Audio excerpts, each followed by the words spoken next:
and welcome to another episode of Drilling Deeper. My name is Christina. Today we're going to look at this model behind me. It is a perfect smaller size version of the one that we have outside of the Oil Museum of Canada.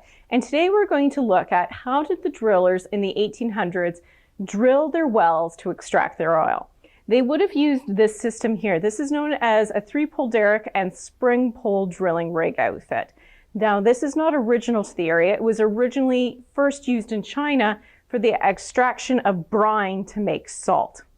But it was adopted here, and there were some slight modifications. We have a large pulley block at the top. This is to thread all of our drilling tools.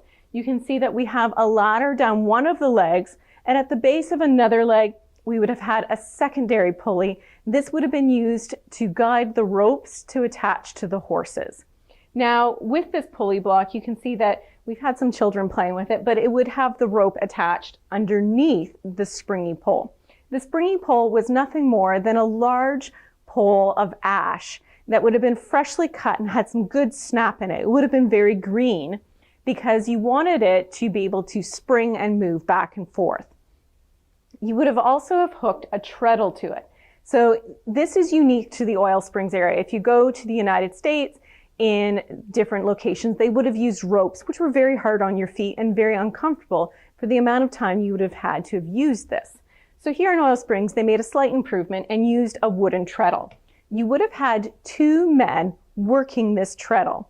Now, what were they doing with this and what were they offer?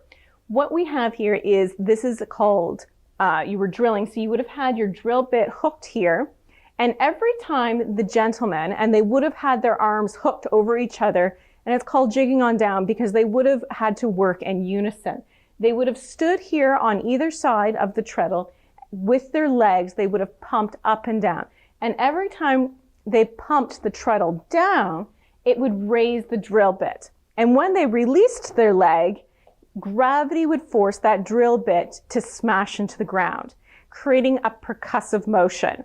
So up and down, the drill bit would have bounced, chewing away at the rock below. You would have had a third gentleman standing over the well using a turning bar to manually turn the bit so that it wouldn't get caught. So every time you raised it, you would turn it, and then you would release, and gravity would smash it into the ground.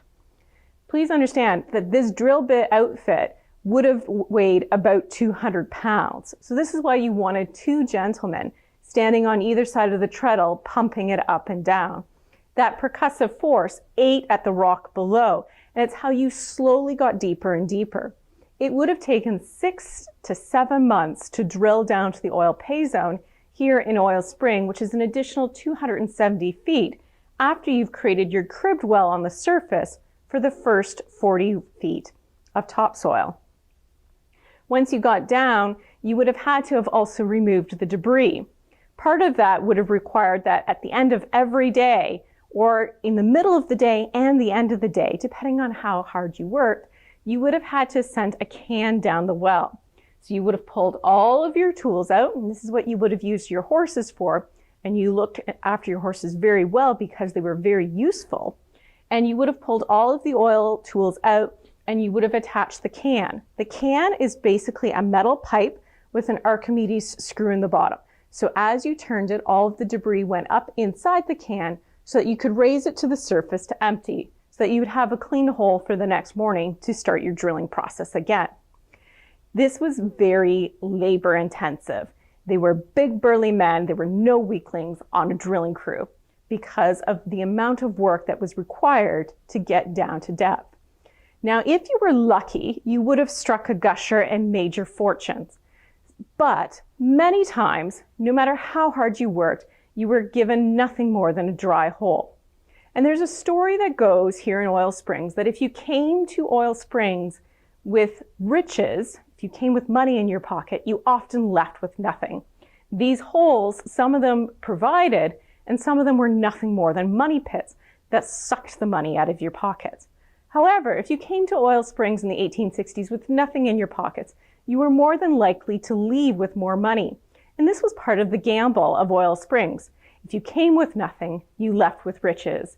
If you came with riches, Oil Springs sucked you dry.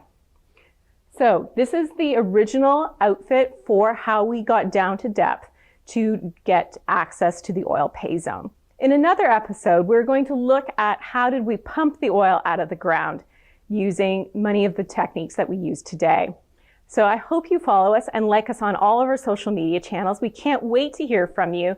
Like us on YouTube, follow us on Facebook and Instagram. If you have any questions, feel free to send them our way. We'd love to hear from you.